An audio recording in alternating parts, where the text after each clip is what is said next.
Good afternoon. I am the Reverend Charisma Jean-Marie, and I serve as the Director for Racial Justice Ministries at Scarritt Bennett Center in Nashville, Tennessee.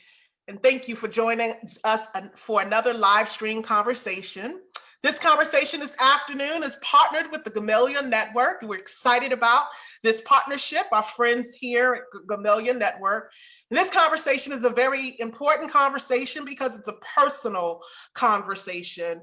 Oftentimes when we think about racism, when we think about racial justice work, we think outside of the home. When the truth is, research statistics show children at the tender age of 6 months, 6 months can tell the difference between race, and before they can even speak, you have already taught them your ethics, your morals and values. So racism exists in the home. It's actually bred in the home.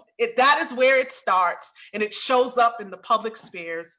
And so this is a personal conversation. We're coming to your table, your dinner table, your living room table, your sacred space, the table, so that we might have a conversation about the conversations you have at that table and how it shapes and forms the way you show up in the world. And so we are always here at Scarritt Bennett, always seeking to provide tools and resources so that we might grow together as co-conspirators to dismantle white supremacy. And the reality is, white supremacy, to dismantle it, we have to start with ourselves, the ideologies that we hold about each other. And so I'm really excited about this conversation. This is a very important conversation, particularly in the holidays when so many folks come together in community and where conversations and jokes are shared. And so thank you again for having us. As always, this is sacred space, and you're always welcome to participate in the conversation. So please share your thoughts, your comments, and even your questions there at the comment section in this live stream. And towards the end of this conversation, we'll be happy to engage you during the Q&A. Difference of opinion are always welcome in this space, but difference does not mean hate or disrespect. And so we at Scarritt Bennett Center, we take pride in our way, radical hospitality, and we believe in caring for, taking care of our guests while they're under our care. So any comments or questions that reflect disrespect or hate, we will delete immediately. Again, we thank you and welcome you to participate in this conversation. I'm so excited about inviting our moderator, Angela James, to come and lead this conversation. Angela, I am so grateful to have you as a friend, conversation partner, mentor in this work, and I'm excited to have you as moderator this afternoon. Thank you for being here, and I turn it over to you. Thank you, Charisma. I'm really excited to be here today to be part of this conversation because I consider it a part of my life's work, especially my adult life. My name is Angela James, as she said. I'm a member of the Gamaliel National Staff. I'm assigned to the training department, which is, I think if training and leadership development was not a part of my job, I couldn't breathe. So I have assignments, and one is the coordinator of INTESAKI, which is Women's Leadership Development and Training that happens annually. It's for women, by women, she who walks with lions and carries her own things. And I'm also the coordinator of the Race and Power Institute Steering Committee, which when we made race becoming an anti-racist institution, and when we made dismantling racism a core concept of who we are at the Gamaliel Network, we immediately began the process of institutionalizing and leading with that work. So that's been a part of my journey with Gamaliel for the last 20 years or so. Pancella? Hi, good afternoon. My name is Pancella Hardaway. I am the director of an organization in Detroit called Metropolitan Organizing Strategy Enabling Strength, MOSES. I've been organizing for over 20 years. I have been the director for about 15 years. And we also created a second organization, which is MOSES Action, for our statewide work. I'm also the co-director of our Gamaliel State Directors Table that happens about once a month. and I'm glad to be here. Cynthia. Good afternoon. I'm Reverend Cynthia Gerald. I'm the National Policy Director for Gamaliel with responsibilities also in development. I came into organizing in the early 2000s as a result of Gamaliel planting an affiliate in the Kansas City metro area. And I was serving a congregation at that point in time. I remember thinking when I began to understand what organizing really was, that if I'd only had the training in organizing in seminary, I would have actually been a very different kind of minister in my congregation. I also have been a part of the strategic discernment process, moving this process that we went through back in 2014 and 15, which was what placed racial equity, the lens of racial equity at the center of our work. Okay. Reverend Addy. Good afternoon, everyone. I am Reverend Michael Addy. I am the Executive Director of United Congregations of Metro East, located in East St. Louis, Illinois. I have been organizing since when we often talk about where do we step into the stream of struggle. And for me, it was during 1992 Rodney King riots, and I have been fighting for justice and liberation of people, Black folks and people of color since then. I've been with Gamaliel Networks for about, formerly, first as a leader and then now as an organizer for about 7 years. And that's the work, that's where I'm located at now. So I'll turn it back over to you, Angela. Thanks. Okay, good. So a couple of things first we'd like to do is just, the question must be burning, who is Gamaliel? You'll learn about more components of the network as we participate in our table talk, but Gamaliel is a congregation-based community organization that was founded in 1986.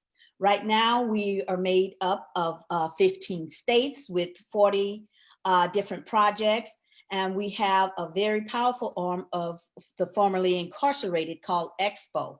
So in the major battleground states, we are there, and we are organizing there.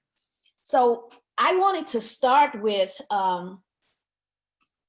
what we're going to do today. We're going to do a table talk, what you call a table talk. But what we're going to do is do what we use to bring our institutions and our leaders in our institution into the conversation around race. And it's called the kitchen table. And as you saw in the description, it's one of the most powerful tables in the pieces of furniture in the home. But actually, the kitchen table exercise, it's a metaphor for where your values were formed. And for some people, it was different places. And you can talk about the values you learned and the attitudes that you developed, as Sharizna said, from a very early point in life. But because we're an organizing institute, she said, it's a very personal, a very private conversation. We take personal pain and transform it into a powerful public life. And that's where we want these conversations to take our leaders and their leaders to take their organizations. So keeping in mind, one, here's some things that we acknowledge, and is that America is not now, nor has it ever been, a post-racial society. Every time we go into critical race theory or we talk about the history of our nation, it uncovers really who America is. That's why it's so important. The next thing, for us to engage in this conversation and even engage in the work of organizing and around racial equity, is a brave space. If we've not been taught anything else, that there's no place that's safe. But it's always an opportunity for us to step up and be brave. The conversation is not a one and done shot. We usually do these things. Now I've done my part. I talked about racism. It's not. It's an ongoing thing, and it's a daily struggle.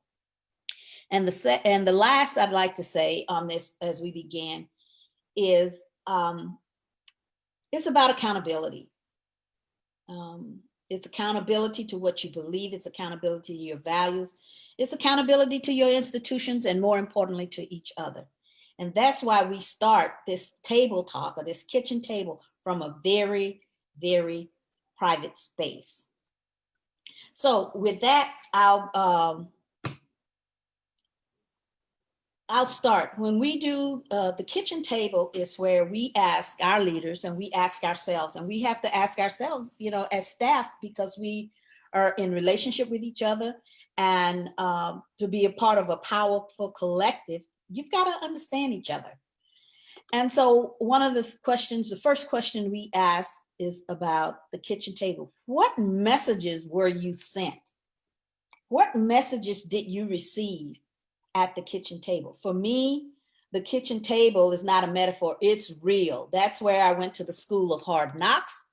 That's where, growing up in the Jim Crow South, that's where I learned which side of the street to walk on. And it's definitely, before I could read, you could read Black only or white only. So the kitchen table is where I learned the survival to survive in 1959 Texas. And some of those lessons are still powerful today. And I take them into the public arena. So this is an exercise for you to think back, to bend back and think about what are some of those messages. And one of the most powerful messages that I will share as I turn it over, and I'll start with Mike, is those folks' business is their business. White folks' business ain't none of yours. You stay out of it. And it took me a while to really interpret that. And there are some things right now that go on. I say, oh, that's white folks' fight. You guys need to deal with that. That is a simple thing. It seems simple, but it has deep implications. It said to me, there are conversations you don't belong in, and that's not always true. I belong in any conversation I choose to be in, especially if it involves me. So that's just an example, and I'd like to turn it over to Mike, and you can share a little bit, as much as you want, as little as you want, but just bring Mike into the room. Thank you, Angela. So I that idea of the kitchen table does resonate with me. That there are things that we come to know and come to understand, a way of being, a way of living. And oftentimes we see the world first through the eyes of those who are closest to us, right? To our parents and our loved ones and our aunties and our uncles who, for a part of the African-American experience, most of our extended family, for some point in time, we all lived in the same house. So my grandmother had that house where everybody came to Jeannie's house. And so we would have cousins who would live with grandma, and then we stayed with grandma, and then another aunt or somebody else stayed with grandma, but there was always people at this kitchen table, always ideas and understandings of how the world is. And I learned at a very early age not to put trust in the police, right? We often hear about the talk. Well, the talk was very real. It wasn't necessarily a talk, but it was more so this warning about trusting the police. I remember sitting at the table as my grandmother brought my uncle, who had been arrested on suspicion of a robbery that had took place somewhere in the neighborhood. And he told the story how the police officer set his gun in front of my uncle while they were talking to him or interrogating him, and told him, well, you can get out of here right now, just pick the gun up, right? So right there, the idea that if he picked that gun up, that might have been the end of his life. So this idea that that one thing that we don't do is we don't mess with police, and we stay away from them, because to engage them is deadly. But oftentimes I've seen where police have to be called, right? So this is something that I learned at the table. And before I turn it over, another metaphorical, it's not really a metaphorical table, but for Black men, the barbershop, right? So we come into the barbershop, it is a space, and it is a brave space, because you can hear just about anything at the barbershop. And it is a place where Black men congregate to talk about things, and some things are not nice. Everybody's not on the same page, but it is yet this space that we have created to engage in public discourse, and no opinion is turned away, whether it is right or wrong, but everybody is heard. So there are, I would add to not only the kitchen table, that there are other spaces that we create in community where we learn what it means to be who we are and our role in that community and in society. And so I'm gonna give it back to you, Angela, or Poncella, or Cynthia. Okay, Reverend Gerald, would you? Sure. I want to give a little bit of background about where I came from, and then I want to talk about some of the things that I did learn at the kitchen table. So I grew up in a small town in the center of the state of Missouri, and there is still an African American population that was isolated by a railroad track that cut through the community, and by the business US 65 business highway. And so this African American community was forced into just one little corner of the city. I was born in 1959, 5 years after the first Brown versus Board of Education case, and the schools in my community were still segregated by the time that I got to middle school. And all of that changed as I went into high school. So that's background, right? At my kitchen table, I learned on the one hand, or it was reinforced on the one hand, the things I'd been learning as a child growing up in the church, that we respect other people, right? That and respect comes in a lot of forms. And some of that is the way we talk about people. But at my kitchen table, one of my parents and my sibling and other family members who had grown up in that town actually used a lot of racial slurs to talk about Black people in the community. My mother did not. I've often thought that came from having grown up on the East Coast, and it just wasn't an acceptable thing to do. But I grew up hearing language that demeaned people of color, and that has shaped me. There were a couple of other things too. I remember I had a home ec teacher in middle school who was an African American teacher, and I'll never forget being at a dinner table with one of my grandmothers actually saying, yes, and she called the woman by name, what a wonderful person she was. She's raised herself up out of. So there was this understanding, that to be Black in my community was to be something that you needed to escape from, which shaped, again, how I thought about Black people in my community. And then I would say the final thing that I have thought about at my kitchen table was when I was in college, I started dating a guy who was in the same degree program that I was in. And I brought him home for dinner and to spend the weekend with my family. And I had family members who would hardly speak to me because he was a Mexican immigrant. And that had never, this whole idea of it's one thing to associate with people in a friendly manner. It's a very different thing to think about them in an intimate way, somebody who is different from me in an intimate way. So those were some of the things that, came from my kitchen table, which we spent a lot of time at, by the way. Okay, we're gonna bring on Poncella, and then we're gonna go a little bit deeper, into the conversation by responding to, what happens when what you were taught, is not what you have grown up to believe, or you've grown, a different way. But before we get into that question, we're gonna bring Pansal on. Hi, and thanks, Angela. I was just reflecting on a couple of one particular story, which I don't really share that often, but it's one that I remember to this day. When I was younger, we integrated a neighborhood, and I didn't know what integration was back then. I just knew we bought a house in this neighborhood, and it was it was diverse. There were more whites, and slowly Blacks were moving into the neighborhood. And I had a friend down the street, she was white.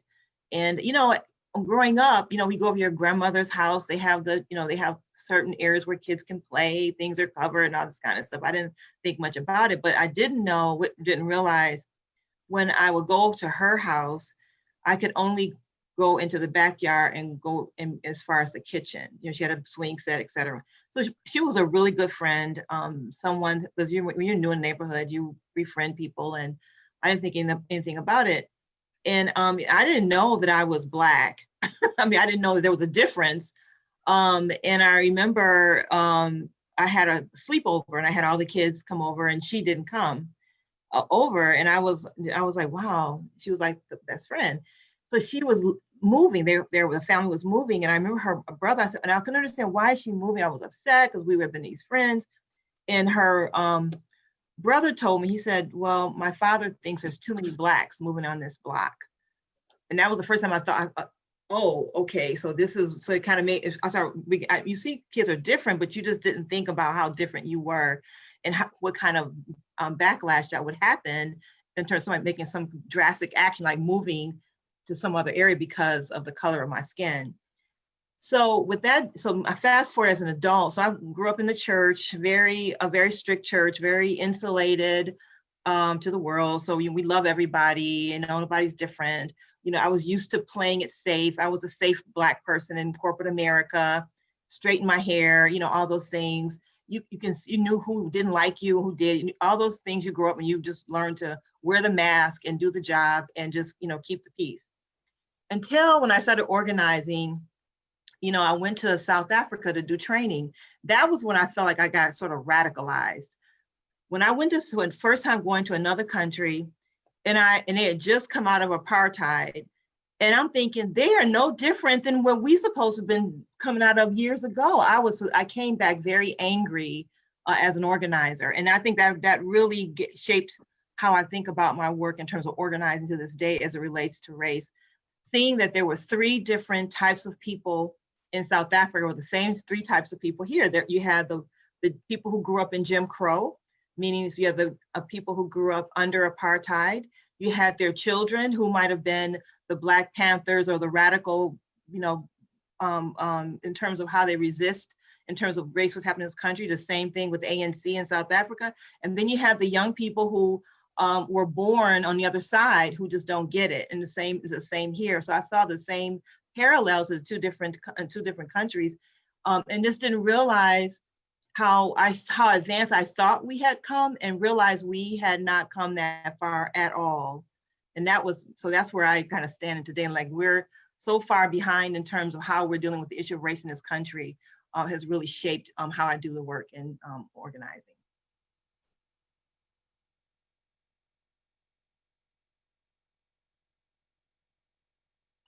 What that question usually leads to is a question about the biases that we have been instilled in us. And as Mike said, it's the people who around us where we pick up these biases from, or pick up the set of values from. And so as I talk, about my grandfather's response to homosexuality, played a deep role in our family, because he was he was an old Southern pastor, deeply steeped into what he considered the letter of the law in the Bible.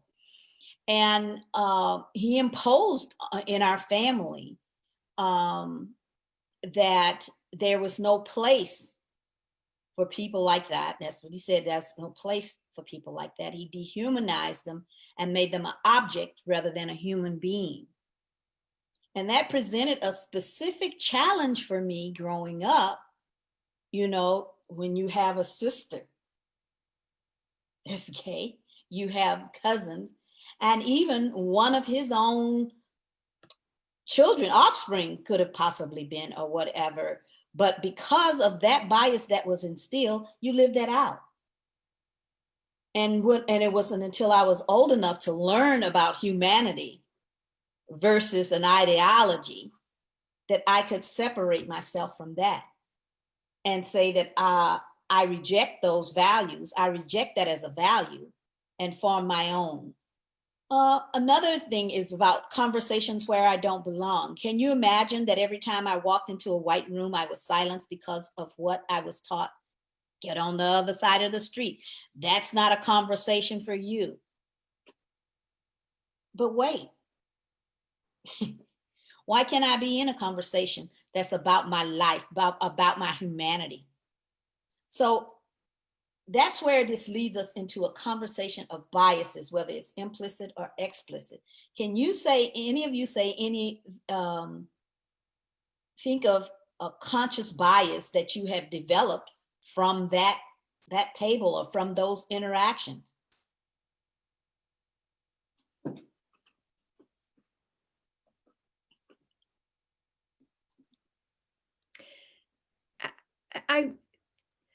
This is such an obvious thing, Angela, and it happens with white folks like me all the time. But, you know, I grew up to have fear, right, about this part of my community.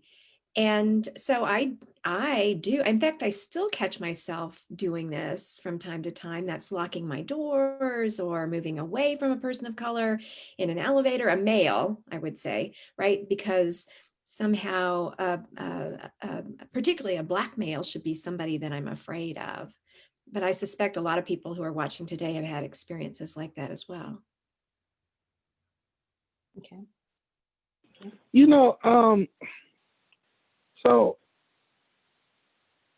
I think there are biases that we pick up, like you said, from our families, but I think there are also biases that we pick up from our community and from experiences, right? There are a lot of things that we are taught, and it's just, this conversation is making me think of the biases that we gather from the collective of community, right? That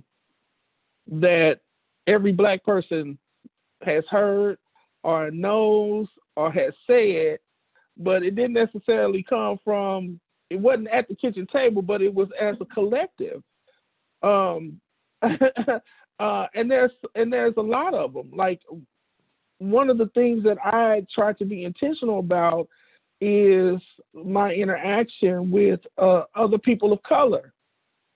And this is crazy because my family is very mixed.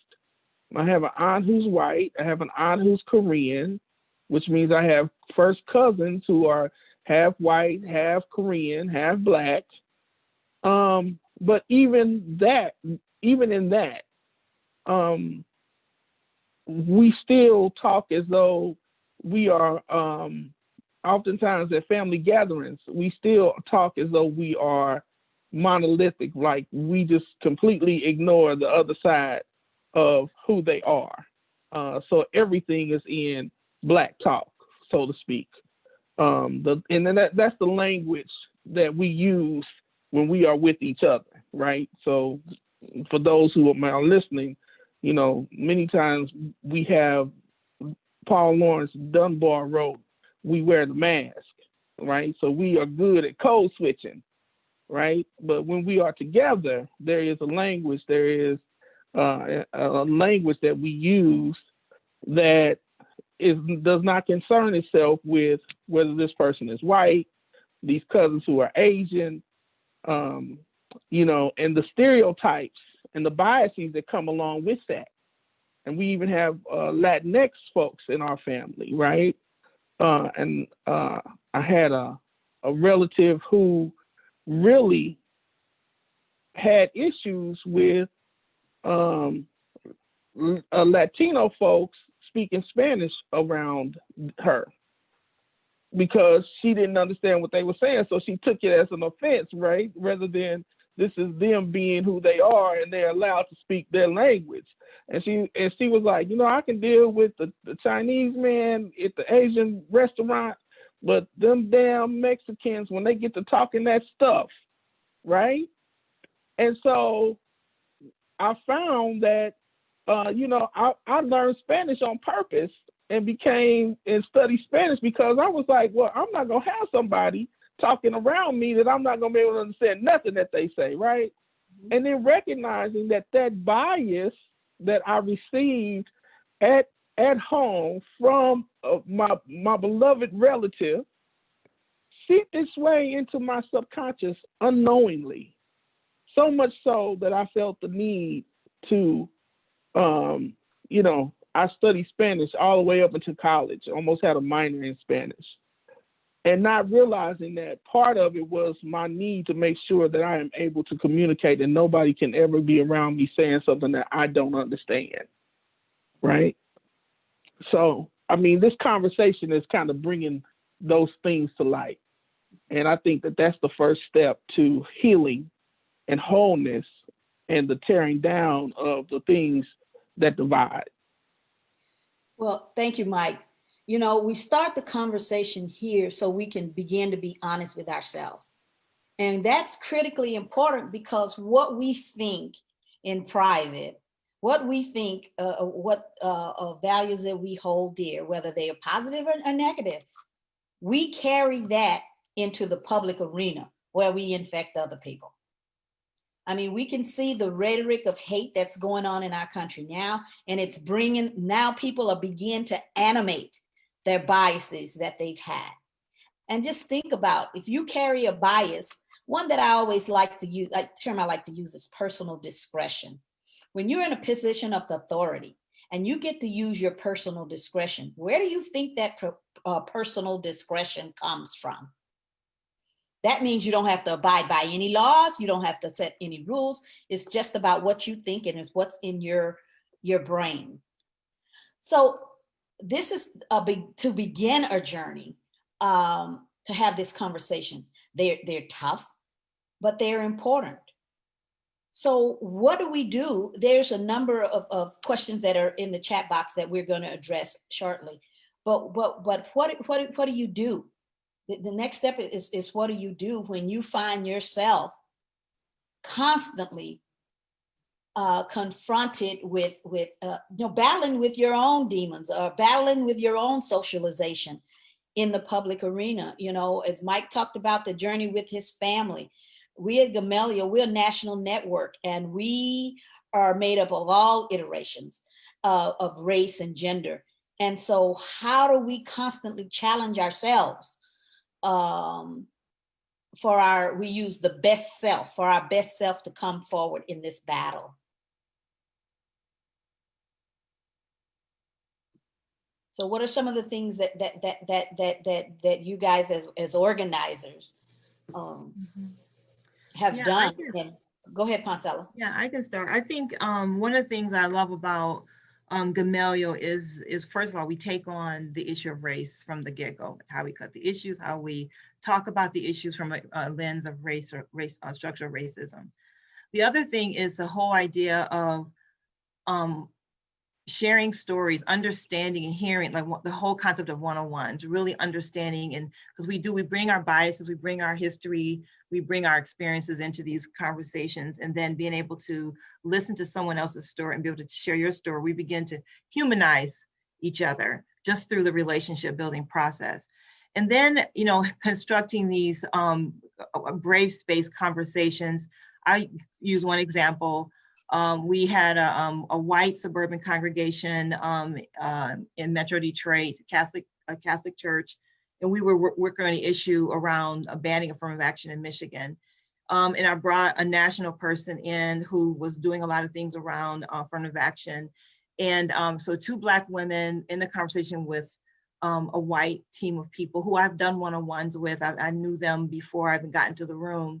And then be able to have an honest conversation, because the issue of affirmative action, you know, people will say it's for the Black people, it's for the people who don't qualify for the jobs, but then opening it up and breaking down all those myths and really understanding what that means and who really benefits from it. And the person that I brought, I won't share the person's name because I'll bring it up later, but she brought in and she told her story about how she's an attorney on two coasts and two parts of the country. And she shared her story, how affirmative action as a child helped her to advance as a person. So she shared that story. And I think the conversation with the people in the room, one white guy said, well, I think affirmative action is for people who are not qualified for the jobs. That's what he said. That's the thing that everybody always says, right? And there's another person in the room who was white. She says, well, Bill, you think there's some white men who got jobs who are not qualified for them? So it really opened up an honest discussion about how people were feeling. And then you got Betty over here in the corner who's shaking chairs and throwing stuff. And you can tell she's clearly agitated by the whole conversation. And then, you know, so we finally turned to her and says, Betty, what's going on? She's trying to do the right thing, but her family is saying, well, they don't support me having a sign on my yard about this is the affirmative action issue. So she's struggling not with just the issue itself, but what she's got to do with her family at home, which is trying to do what she thinks is right, especially in terms of race. So having those kinds of conversations. So I think what it did, and I don't know what people did when they voted, when it came time to vote, but what I do know is in that space, people were able to share their feelings. I think everybody wants to be heard. Everybody wants to talk about the tension they're feeling in this moment, and how they're being impacted by it. And so it's incumbent upon us to be able to allow that space to happen where people can, regardless of what those things are, that they can actually share them. We can break down those myths and those dominant narratives that are constantly being perpetuated. It gives us time to break that down and give people another perspective about how they look at the issue. I don't think it's going to resolve the issues like right then and there, but at least it starts the conversation. It starts giving people some thought and some pause before they make another, comment about something they've given thought to it. And then this whole notion of really building relationships and being comfortable, at least allowing ourselves to be uncomfortable in these conversations and not fear from them or not run away from them, but actually the struggle is a good thing. When we don't struggle, then we're not making any kind of change. Anyone else have any other observation before we move on? So you're talking, Angela, about tools or strategies we use for actually. Okay, that's where we're going next. Okay, all right, I'll hold then. Okay, yeah. Like I said, the goal of these conversations are to begin to take these things that we learn in private, these biases and values that we acquire in these private settings into public action. And so I just want to describe a little bit, we as organizers come into this same conflict, come into the same struggle, and we take it very seriously, and we struggle daily to get better by putting ourselves in places where we don't normally be, having conversations that we don't usually have. And sometimes we don't have to be intentional. Sometimes we just wind up in spaces that we never asked for, but we have to be prepared and an open enough mind to be able to deal with the consequences of what goes on there. We use this tool for our leadership. Our leaders, when I say our leaders in our projects in Wisconsin and Missouri and Illinois and Iowa, all those places in Michigan. On the ground, we use this kitchen table is for them to begin to wrestle with their biases, because their biases shows up in everything we do, in your work, in an organization, how you develop your board, what issues you actually take on, reflect your biases, who participates. So if you're not wrestling with that at the core, to bring people, to bring that very private, those biases, some that they don't even know they have, to the forefront, and then create a tool for them to begin to fight with them and wrestle with them. So Cynthia, do you want to say something about that? Yeah, I'd like to mention a few tools that we've used. The kitchen table that Angela is introducing to us is certainly something we use, but I think there's a commitment that we follow through coming out of the kitchen table conversations where we've uncovered this stuff about ourselves and being willing to go back into conversation. So I've had conversations with my own family members about some of the stuff that I've sort of uncovered about myself in these kitchen table conversations. And it's really, really interesting, but it's very meaningful too, to have them say, I never even thought about that. This is what was happening, right? But it has caused them to start thinking too. So I think that's one thing I want to highlight about the kitchen table and what it can do. We do we do identity caucusing. So of course I'm white and I participate in the white identity caucusing that we do. And it's a really powerful tool.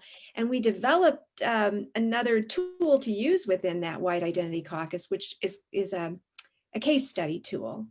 Where as organizers, because we're also trying to figure out how we figure this stuff out, right, when we as colleagues. But in this case study, what we do is we actually write about an incident in which we were engaged with another colleague and there were racial overtones, right? And we lay this out, and then the rest of the group, we don't get to talk anymore after we lay it out.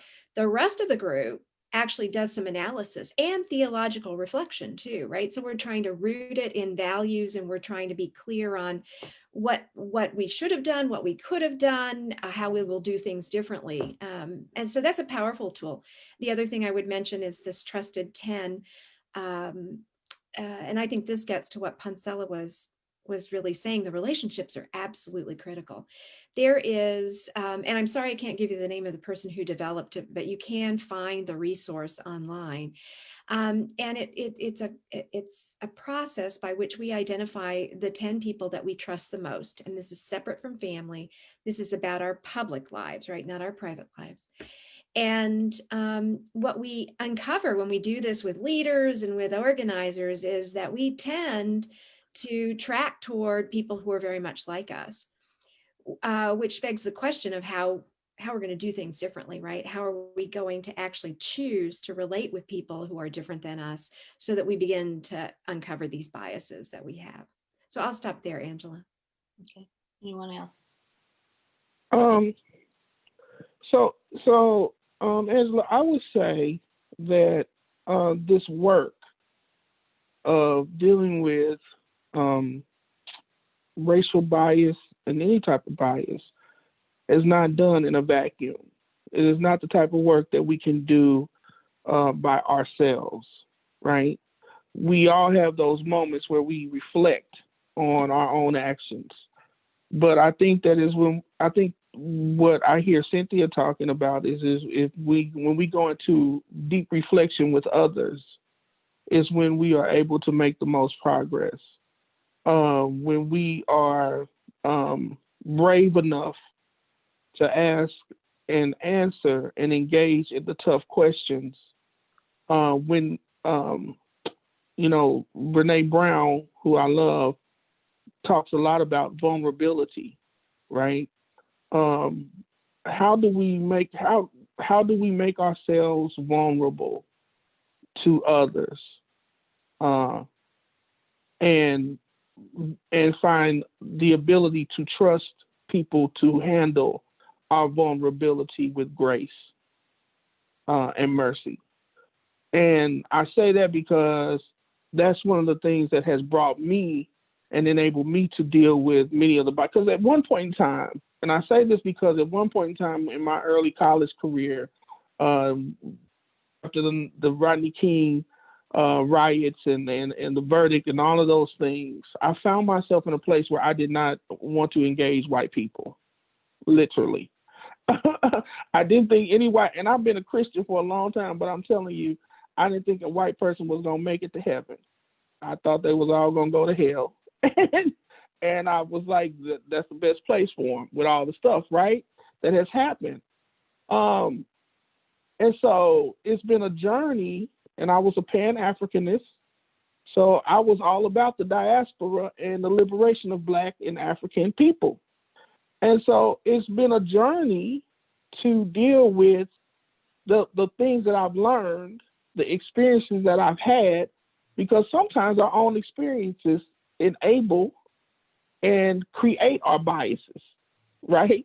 So you have a bad experience with a few white people, and then next thing you know, yeah, they all like that.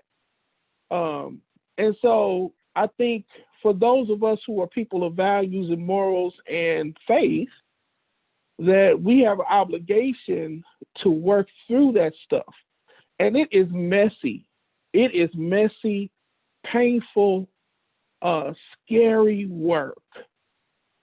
But if you go ahead and trouble the water and step into the troubled waters, when you get to the other side, you'll be different.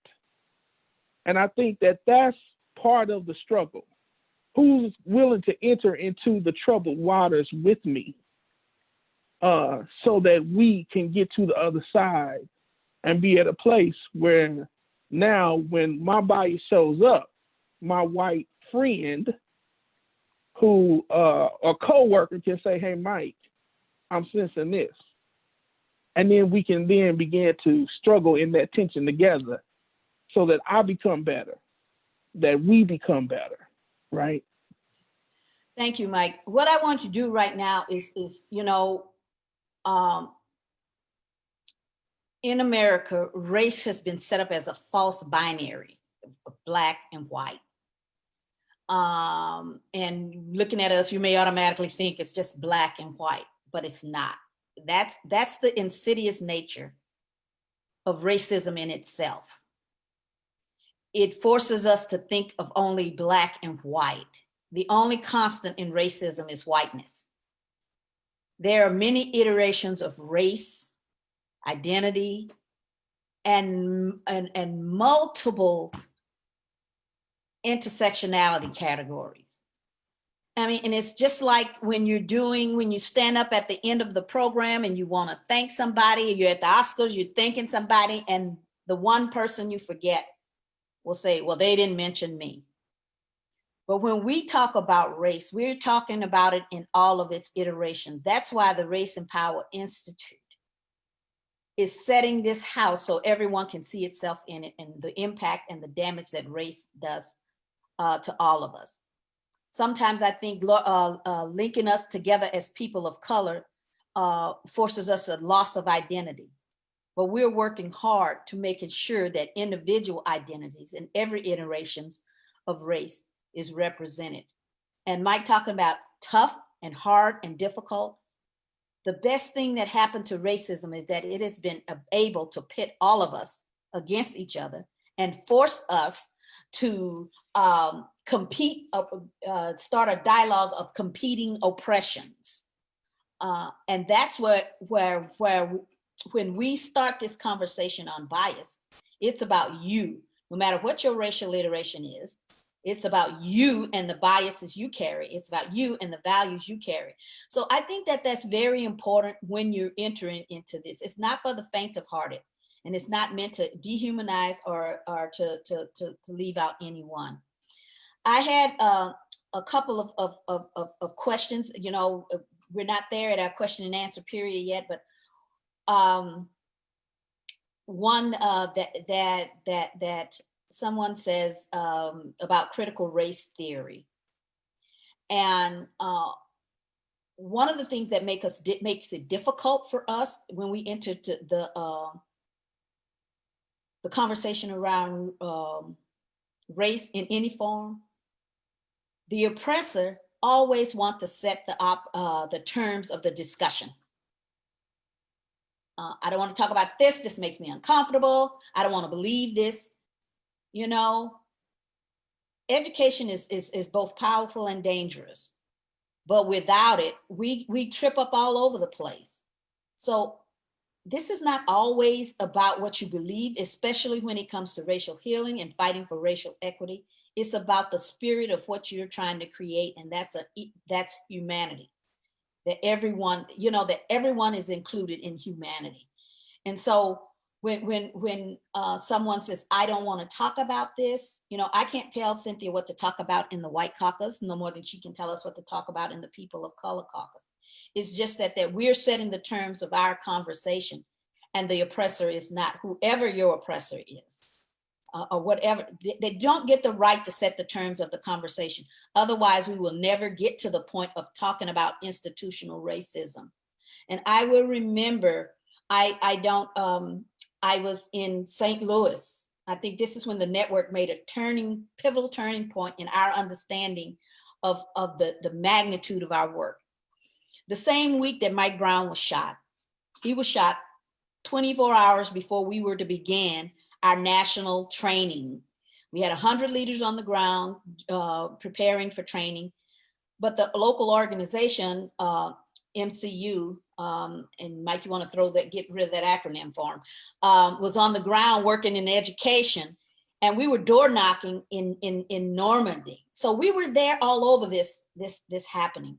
And one of the things in that process, we were doing one-on-ones with some clergy and some faith leaders and just leaders in general. And the organizer, very young, very radicalized, brilliant organizer, start to talk about one of the goals is to dismantle racism, and she used the term institutional racism. She used the term of institutional racism was the one that she used, and systemic. And this person, who was about my age, said they had no idea what that meant. What does that mean? That said to me, and she just threw her hands up, and that said to me is that no, that was somebody from an oppressive class trying to redefine the conversation we was trying to have. So whether you believe or not,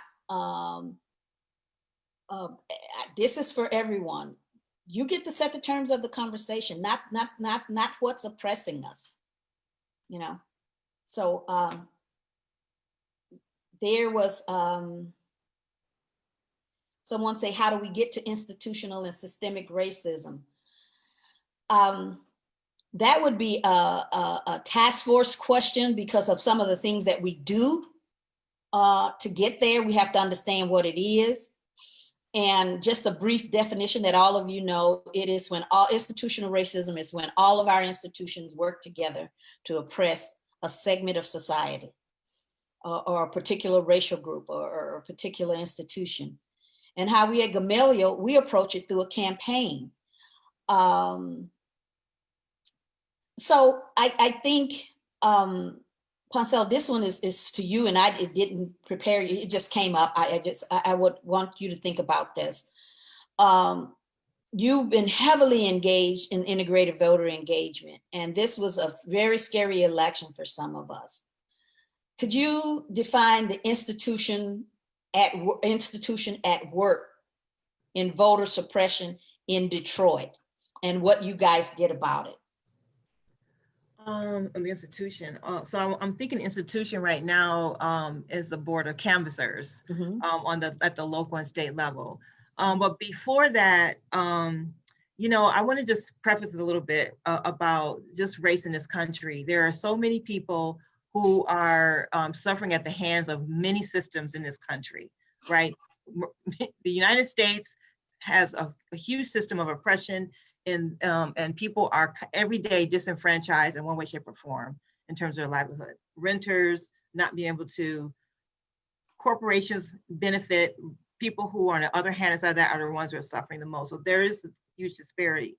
So the message, the language of institutional racism, I have to give kudos to a lot of the young people who develop a public life in leading massive protests in this country that actually literally change the dialogue that happens nationally in this country.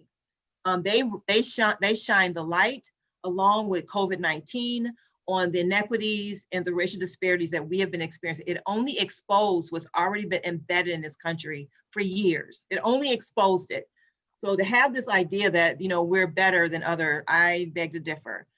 So when we talk about, and then that narrative is playing out when you have certain people amplifying certain narratives over and over and over and over and over again, it trickles down and people start to operate on some narrative, right? And so that's what we saw when we were at the TCF Center. So we do electoral work, all the time for years. We've done it. We go and get people to vote. We want to make sure people are not apathetic about voting and make sure they, that it's not about the candidate, it's about your values as a person, and really trying to convince people why it's important to vote. I think this year really put people in place, look, I need to do something, right? They didn't have a choice. Then when we go to the TCF Center, which, every day when we do elections at 8 o'clock, we go lead a polls and we go home and watch the results, right?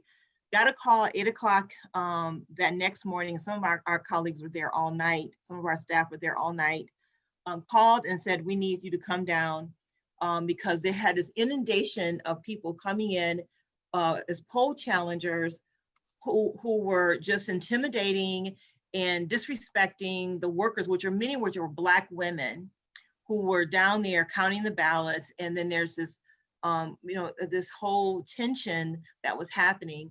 And so for the first time, we decided to go down, a few of our colleagues and friends, people that we know. For the first time, we actually I understood what it means to protect the vote, meaning everybody has a right to vote, and everybody has a right to disagree. But to be abused, to be disrespected as a human being in a political process I was just really surprised that it went that far. I understand people were hot and heavy about the election. I get it. But to be disrespected in the midst of doing their job and on a number of levels, it was too much tension going on, and the fear was real for a lot of people. We're living in fear, just trying to make sure democracy actually happens. So I think people, even the people that are brought, young people who are all young, I'm the oldest, they begin to see what it means to be engaged in democracy and our values and what's at stake, and how we need to really have conversations with people, because these are people some people who I know, who have a different ideology than we do, but I still have to have a conversation with them. We still need to talk and figure out where we align.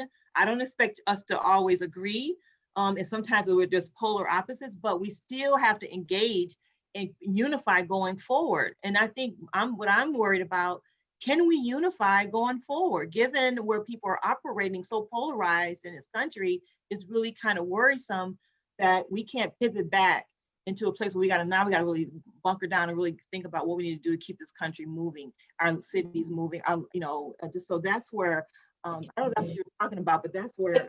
Thank you, Marcella. What as we come to, to close out this table talk, it starts with those individual behaviors, those individual ideas, those individual values, and it spills out into the public arena. And the reason why we have these conversations is to help direct people along a path where they can participate in deeper conversation. This conversation scratched the surface, but they get deeper as you're building stronger relationships. And the question, how do we come together? We can't come together if we don't wrestle with ourselves. And then you have to wrestle with yourself before you can wrestle with someone else. You can't take on an institution if you don't recognize your participation in that institution. So we're gonna invite Sharizna in. There's some questions in the box, and she's gonna help us through some of these, and we'll get to as many as we can. Thank you. Great conversation. The comment section is lit. It's on fire.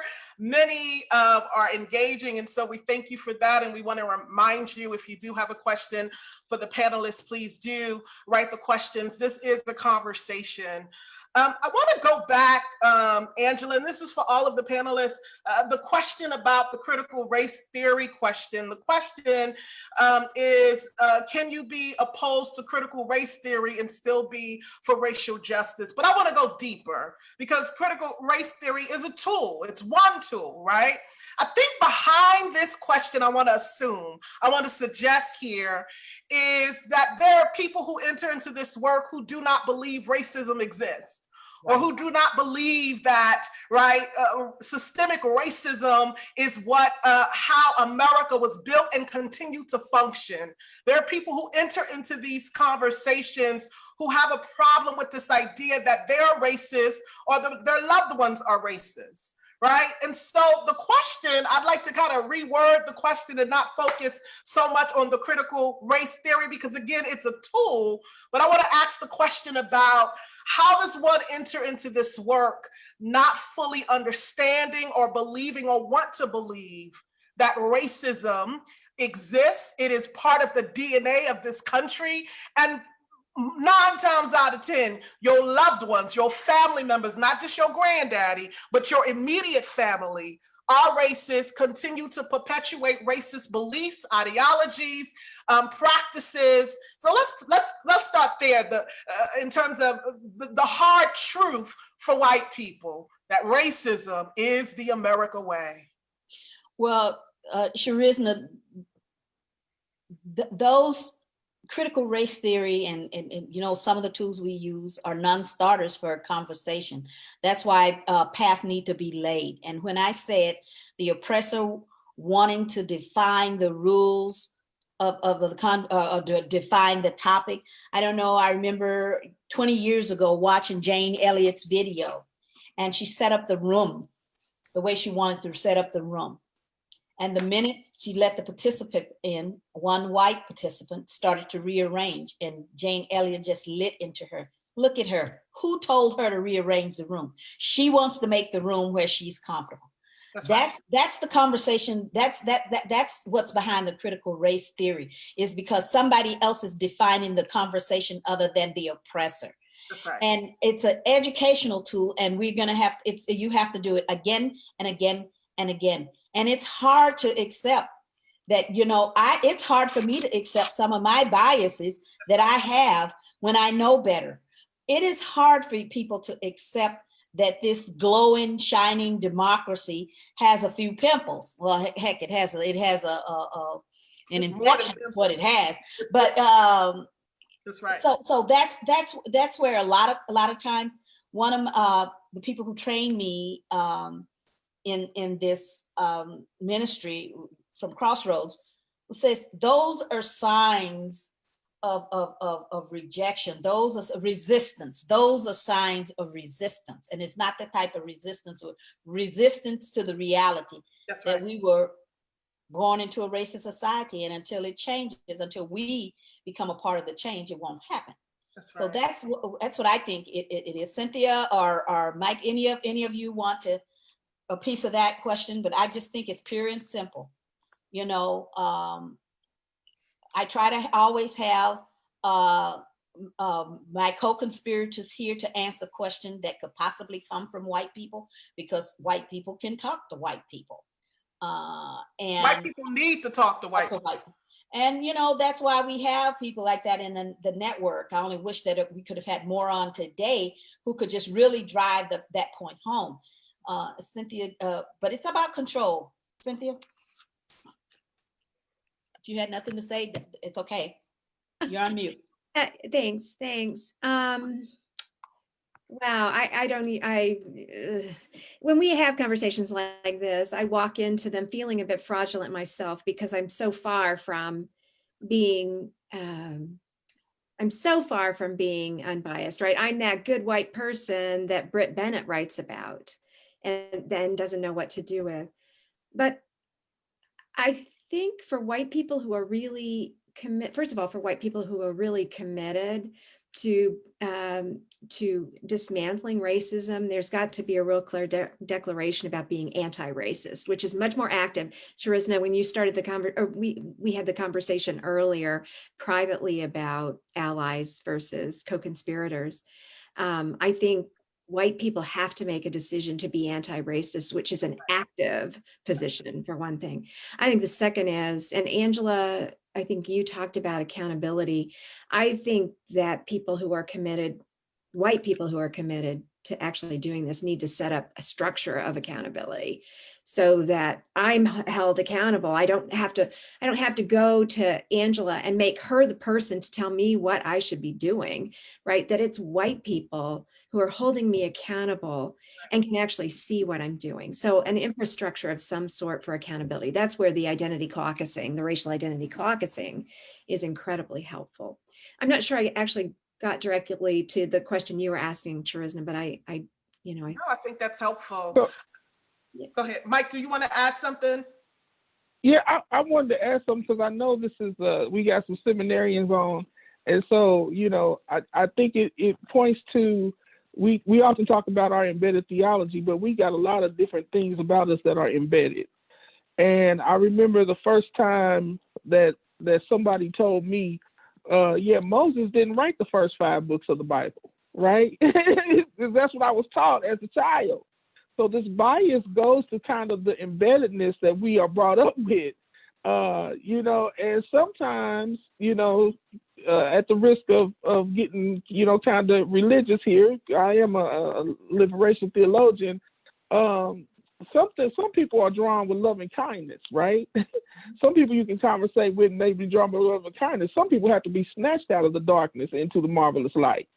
And so, I mean, that's just the reality of it. Some people got to be snatched out of it, and it's a shock, right? Anything that brushes up against your embeddedness, against the thing that makes you who you've known, what you've known to be true all your life, anything that brushes up against that meets with the ultimate resistance for some, and then some are gently drawn and say, you know what, I didn't see it that way. And I think that this part of the messiness of this work. Yeah. So part of our work at Scarritt Bennett Center as co-conspirators, one of our principles we borrow from Dr. Bettina Love that says co-conspirators must embrace struggle, right? The hardest part of this work is discomfort. White people being uncomfortable. The white privilege does not often give white people, right, this idea of being discomfort. So one of the things we often say in our rules of engagement is that being uncomfortable does not mean you're being attacked, right? And so let's talk a little bit about discomfort, because here's the deal, and Angela, you said this several of you have said this over and over again. It's easier to deal with this publicly, but that personal, right? That personal work, that internal work you have to do with yourselves and also your loved ones is really hard. And people tend to get defensive in the resistance because of the level of discomfort. So I want to talk a little bit about discomfort and how it's part of this work and what white people need to do to embrace, like Dr. Bettina Love says, to embrace discomfort in order to do this work for real. Well, how do you expect people to embrace discomfort when America was built on making yourself comfortable? Think about that. And so for me, what makes me uncomfortable is as a Black person is that we can sit idly by and see our children in cages, that we can sit idly by. One of the things when I traveled to Dominican Republic for the first time in 2006, somewhere around that time.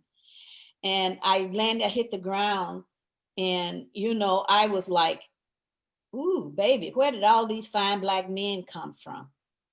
And I was immediately challenged. That's America's racist way of dealing with people. We don't throw everybody in jail because they're Black. That's uncomfortable. That's discomfort for me.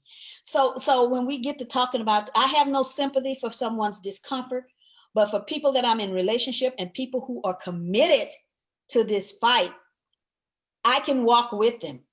But but if you're not committed, I can't, because I hear babies crying. I hear mothers crying. I'm crying. I've got 5 grandsons. Jesus Christ, 5 beautiful Black boys. What's in store for them? So when we talk about those discomfort from this personal level, bump that. Let's talk about how we join together, be uncomfortable, and create this jailbreak for all of us, because we're locked in. Yeah, I want to add a comment that was just written here by the executive director of Gamaliel Network, Anna Garcia Ashley. She goes, I'm not looking for friends, I'm looking for partners. I demand equity, not people making feel good about being oppressed. I think oftentimes, right, this friendship, there's a lot of fantasy that's out there around racial justice work and reconciliation and what it means to be in beloved community, right? Is this fantasy of friendship and feel good and right? Come on, I had this conversation, Pancella. I want to bring your voice in around this idea of what the difference between co-conspirators, those who are committed to justice, right, coming together versus those who's just looking for friends and people to make them feel good and give them some kind of, excuse for their guilt, their white guilt, because a lot of people show up in this work because of white guilt. So come on and talk a little bit about the commitment to justice and what that means and look like walking hand in hand with others. Yeah, I agree with Angela. I always say this, even when I bring on staff who are white, I say, look, I'm not looking for any bleeding heart liberals. I want you to understand your own vulnerability in this work. Who are you in this work? Why are you doing this work? And we don't need someone to come in to who they're going to save the community. That's not the whole white savior complex. But it is about understanding who you are in the midst of all of the struggle itself, even wrestling with your own white privilege, how you show up. And honestly, anyone who's not willing to struggle, I don't trust them. I can't trust someone in a fight with me who's not willing to be uncomfortable, who's not willing to struggle, who's not willing to be vulnerable. Because we're all being vulnerable. The community that we're working with is a vulnerable community, right? And you walk in and you act like you don't have a care in the world, you can't be trusted. So I just feel like that's the space that we have to set up from. It's not to critique the person that's coming in. They want to figure this out. These young people, they want to figure out who they are. They don't know it. That's what they're trying to do. Figure out who they want to become in this world. And many of them are, gone into other professions, but that's the experience that they will always have.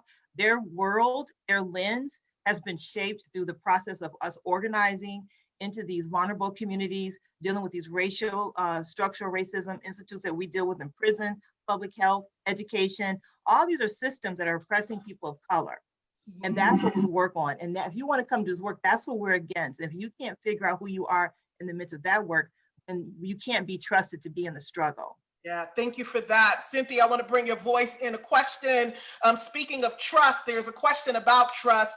How do we build trust for a better world? But I think more so, how do we build trust to do this work? Pancetta already done laid the ground, but I want to bring your voice in. How do we build trust in this work? Wow. Well, I think building trust is about building relationships, right, with people who are different, who come into this space in a different way. And Pancella did a lot earlier with the whole relationship building, knowing the story of a person and maybe not being able to understand completely, but to appreciate the lived experience of the folks, right, who you're in relationship with. I think trust always starts from a position of relationship building. And in this work, it has to be with not your trusted 10, right, who are just like you, but the people who are different from you. Yeah.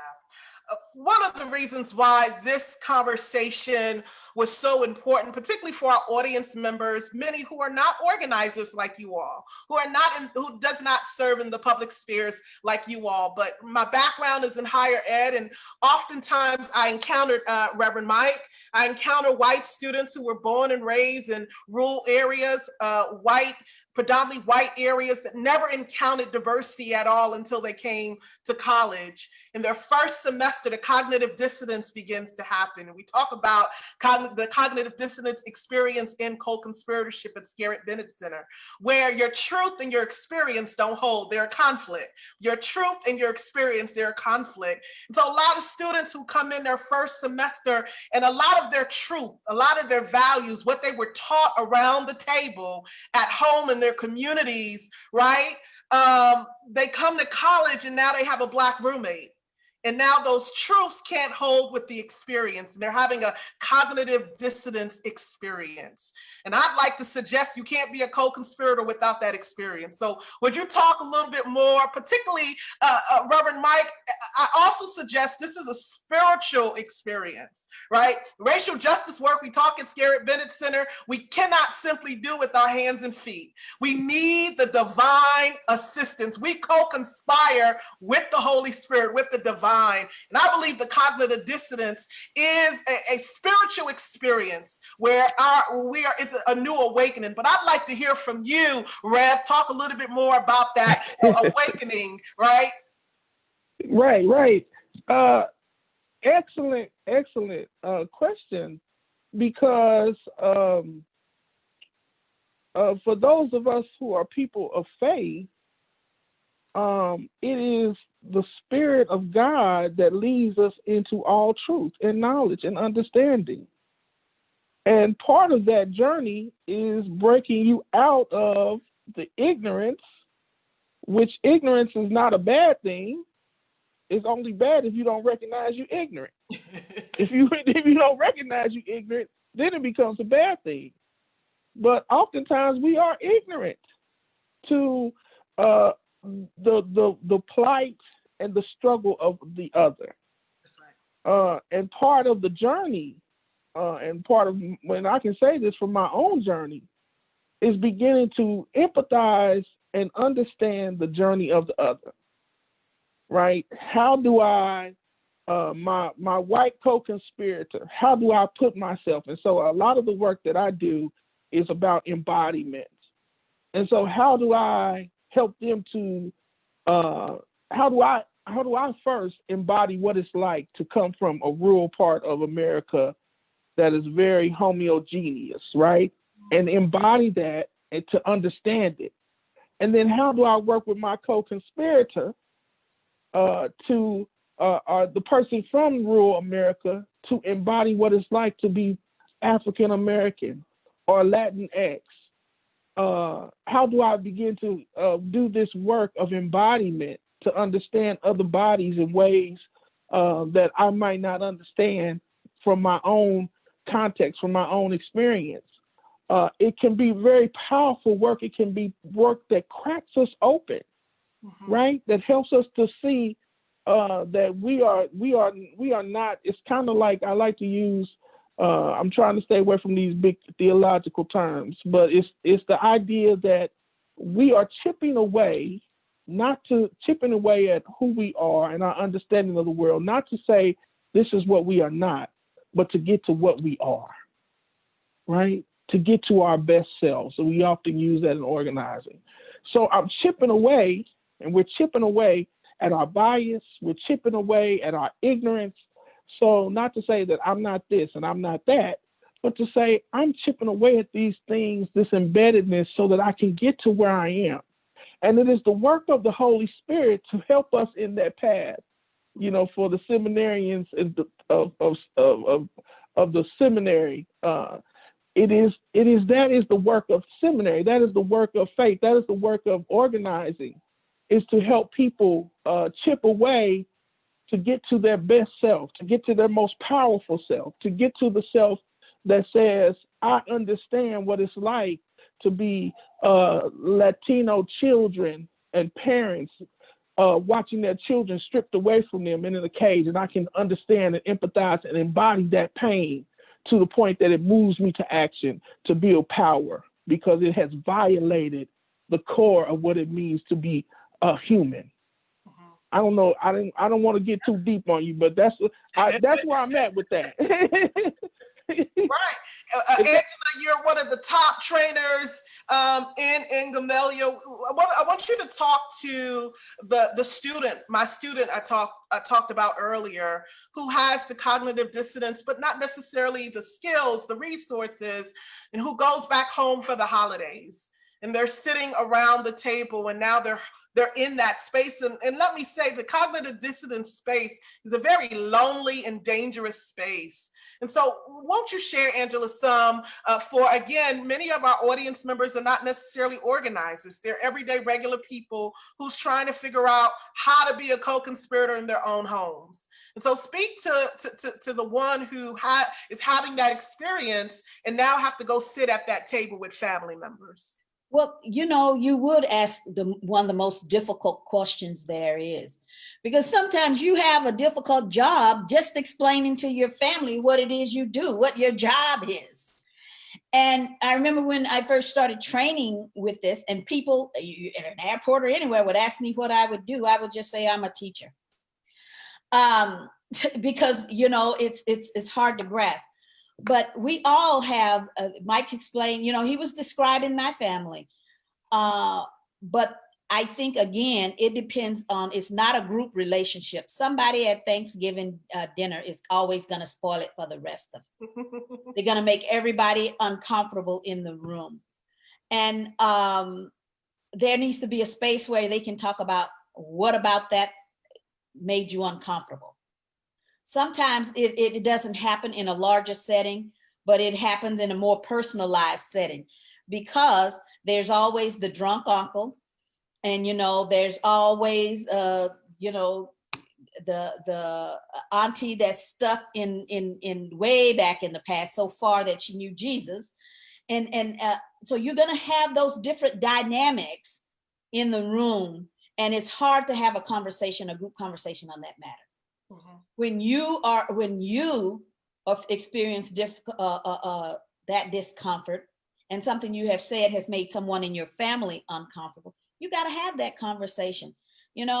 I'm from Texas, and down here, we own everything, and you're intruding on us. Never mind that Texas belonged to some. Six Flags over Texas has serious meaning, more than just an amusement park. But we all those different cultures and all those different biases. So we come from a lot of different spaces, and everybody that speaks Spanish is from Mexico. Mm-hmm. I'm in Texas, and so everybody thinks of Mexico encroaching on us, and that's in my family. I remember my daughter, she got mad at me for saying my oldest daughter, when Katrina happened, she started to speak of those as Katrina people. I was so uncomfortable. I was angry, So when you have to deal with family one-on-one, and not in a setting, a family setting. All you're going to do is raise the tension, create more strife. So in one-on-one conversations. I want to read this comment from one of our audience members. That was a great question, Ms. Scarritt Bennett. My first roommate in college thought Black people had tails. I wasn't mad at him though, I was shocked, but he honestly did not know about African-American people. He was waiting to see if I had a tail. Finally, we had a heart-to-heart, and he simply asked the tail question. So Poncetta, for the white person who go back home learning that Black people don't have tails, and we laugh, but the reality is there are many people in this country who's never had an experience with diversity, never been in the room with Black or Hispanic, Latino folks, who's just never had, and so when they do have the encounter, they come with a whole lot of, preconceived notions about who we are based on what they've been told, going back to the point, that this country is built on racist ideologies, function on racist ideologies, is racist. Racism is in the DNA of this country. And so would you share a word of encouragement based on your own experience in terms of what it looks like for the person to go back home, and how do they self-care in those spaces? Self-care. Well, you said you had to end it with self-care. I feel, so I have a quick story. I was in a corporation, and I worked in a corporation, and this woman who worked with me, she'd never been around Black people, and she kept asking me questions. she wanted to touch my hair. She was almost annoying, but we became really good friends because she wanted to know about me, and she had the courage to try to enter in the conversation to ask. Because the unfortunate thing is this dominant narrative they got that tail thing from somebody. That's right. That don't like people, right? It's like saying, oh, well, you know, some people got horns and all, and we walk around and we believe that. So that dominant narrative is there. So I'd rather that you come and have the conversation, and you have the courage to ask the question, right? To this day, she and I became really good friends. I heard her story, but it was tense. It was tense between the two of us because she had something in her that she just wanted to know. She never been around Black people. She was asking me questions, wanted to touch my hair. She had all these preconceived notions about who I was. I think the idea is let's allow ourselves to ask the hard questions, to be courageous, and then they go low, we go high, right? No matter how we think people feel about me as a Black person, if you want to know about me, I'm more than certainly to really have a conversation with you about it, but be open to it. And it's just about having the courage to really say, this is what I grew up with. Somebody told me this. I just want to know if it's true or not. Mm-hmm. You know, do you research? Just do it. So that's my response. Cynthia, the white person in the panel, I want to lift your voice up. Part of our, again, a principal co-conspirator at Scarritt Bennett Center, particularly for white people, is you can't be a co-conspirator and not do your own work, right? Because oftentimes, particularly in this work, white people depend way too much on Black people, on people of color to educate them. In the year of Google, I'm just saying, the information is endless. And so come on and lift your voice and talk to white people who are watching on the importance, the value of doing their own work, do their own research. Oh, yeah. Well, I don't think any of us are transformed unless we directly engage, right? So for me, to have Angela, to go to Angela and say, Angela, tell me, what I should be thinking right now. She can do that, but it's not transforming me as a person, right? And it's unfair to Angela, right? Who has her own work to do. I just think that is the bottom line. I've got to use strategies that are going to that will allow me to transform, right? And not rely on other people. Although that doesn't mean that I shouldn't be building relationships with people, because it's only in relationship with other people that you begin to see who you are, right? It's not them telling me who I am, but it is them. We talk about it as holding a mirror up, right?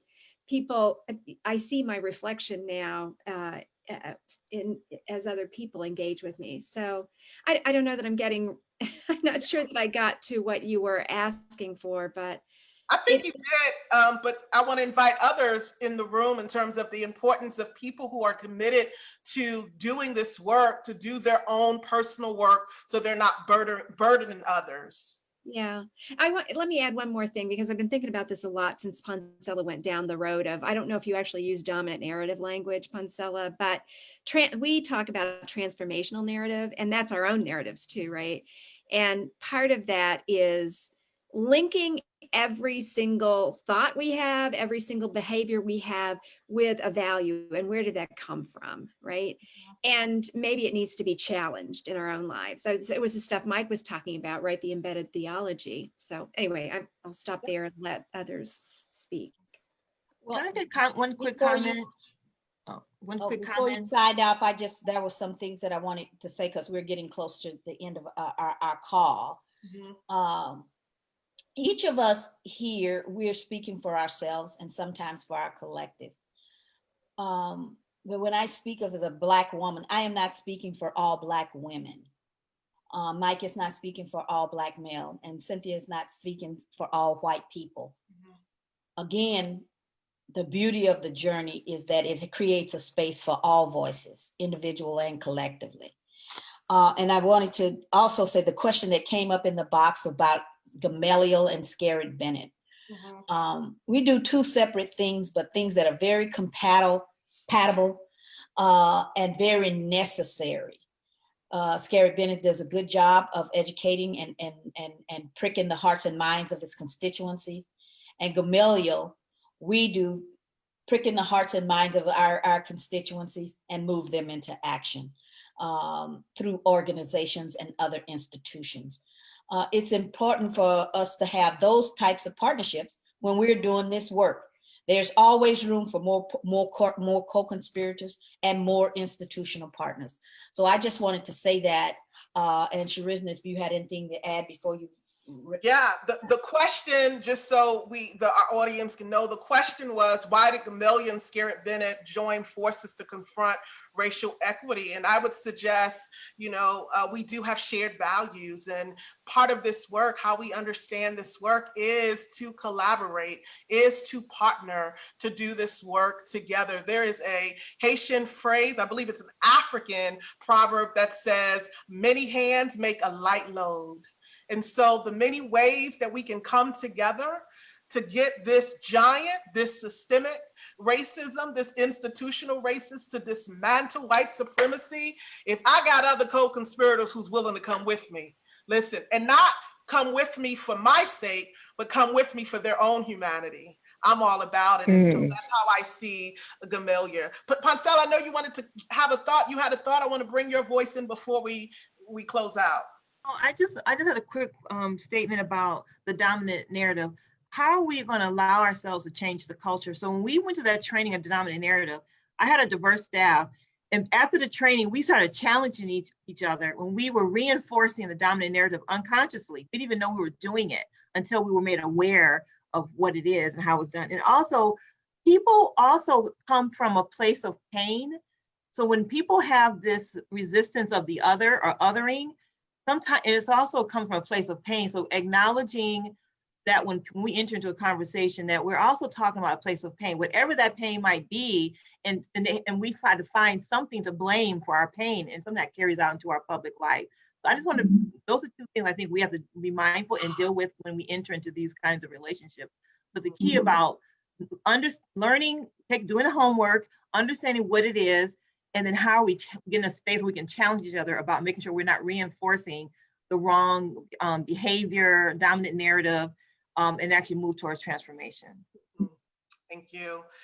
This has been, as we in this space, in this conversation, this has been an unprecedented year for so many different reasons. One pandemic after another, the pandemic of racism we've lived with for not just this year, but for many years, right? But I want to invite you all in your closing statements to offer a word of wisdom and encouragement for those of us who's doing this work and who are the frontliners, the organizers, the justice seekers, who are consistently doing this work as we enter into this holiday season. I want you to offer a word of wisdom and a word of encouragement, particularly for those who are exhausted, for those who are grieving, for those who are committed to this work and yet they are tired. I want to start with you, Reverend Mike, if you would offer your closing remarks at this time.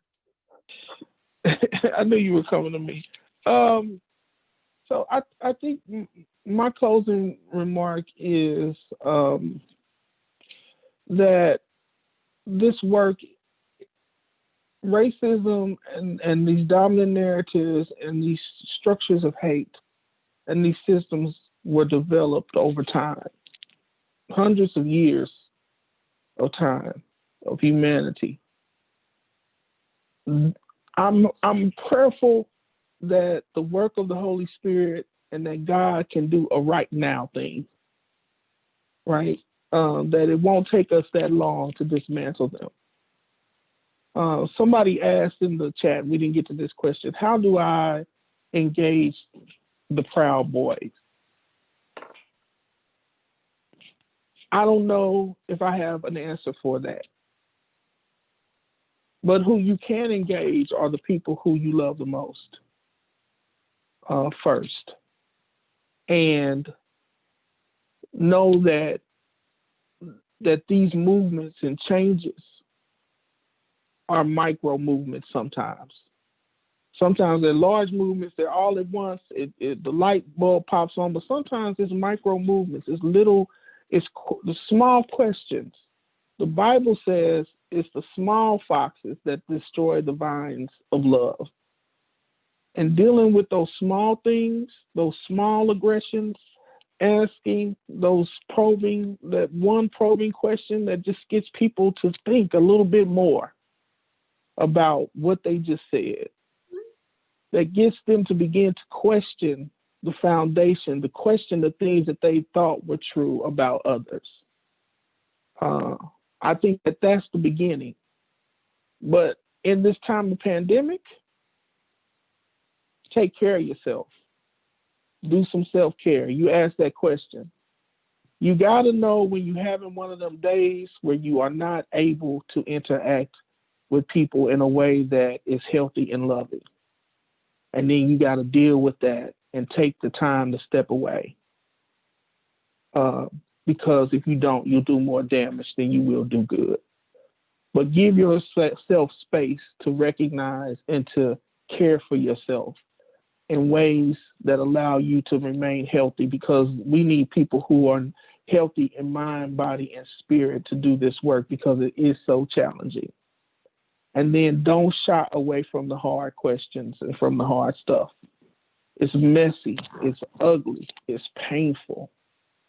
But if the only way that we can get to healing is if we begin to work through the pain. Whenever somebody's in the hospital and they have surgery, the first thing they do is get them up and start them to walking around, even through their pain, because they know that that movement is part of the beginning of their healing.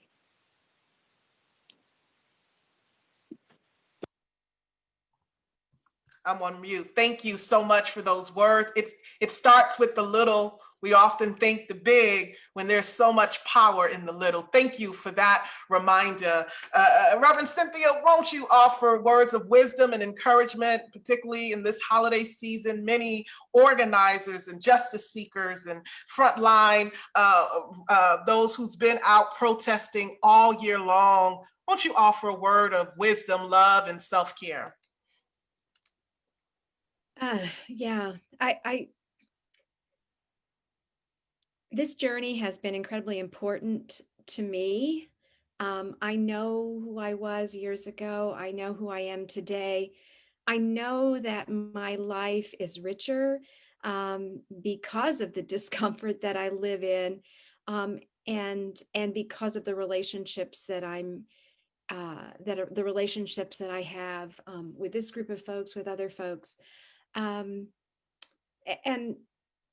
the reason I know that is because I take the time to reflect, right? Not as much as I should, but I take the time to reflect, to understand where I've been on the journey and what it is that's making my life richer at this moment. And I guess that's the word. I mean, we are in the season of Advent, right? This is a time of reflecting and thinking about the journey we've been on and the journey that we must continue on. So that's my wisdom.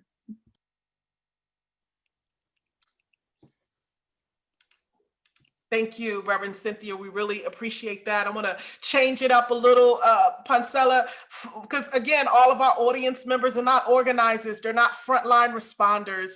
I want you to offer a word for the college student who are now sitting in that cognitive dissonance space and having to go home, the family members who are gathering with family this Christmas, this holiday season, and give them a word of encouragement, a word of hope as they have to engage their family members.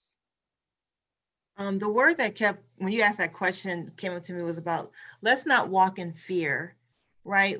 Fear paralyzes us. Let's just take there's transformation in taking the risk and doing the courageous conversations or the courageous acts or the courageous moments.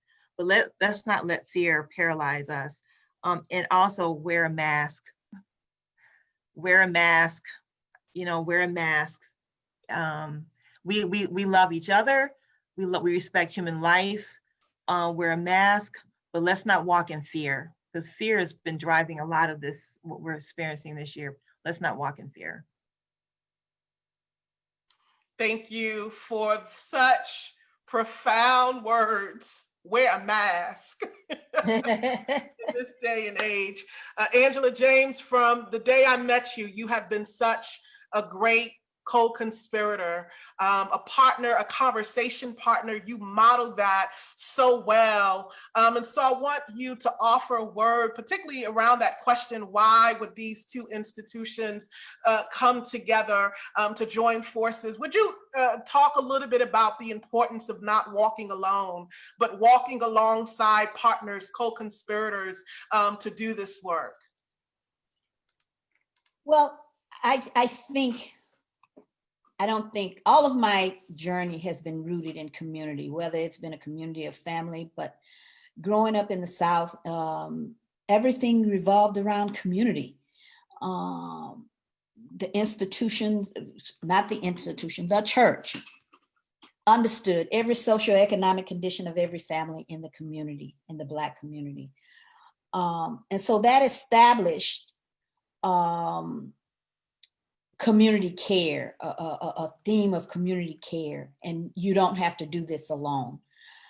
And there is no tenant of community where you stand alone. And if we cannot allow this rugged individualism that is so part of the American DNA to be one of the tenets we uphold. So working with Scarritt Bennett and other institutions is a way of upholding community.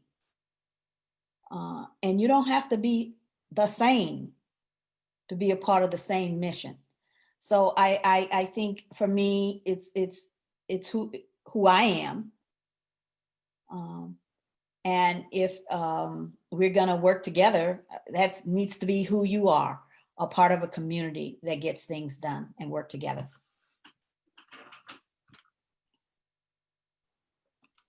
Thank you for that. The power in community. We do not have to do this work alone. We don't have to be the same to walk alongside each other. I think that's what makes our humanity, right? Real is the diversity. I want to say thank you again to each and every one of you, to the whole, listen, Gamaliel showed up. They all over the comments. Gamaliel is in the house. Someone said, listen, we're so excited to have you all today and to partner with you alongside of this great mission to dismantle white supremacy among us, that we might create together a beloved community where all is celebrated. Thank you again for joining us. Thank each of you for being here, showing your wisdom, being a co-conspirator, offering the wisdom, the tools in terms of what it means to do this work seriously, practically. We're able to do this for real, for real. It's not fake make-believe. Folks are doing this every day, and you bear witness to that today, and we're grateful for it. Until next time, thank you, God bless you, and have a good one. Bye-bye. Bye.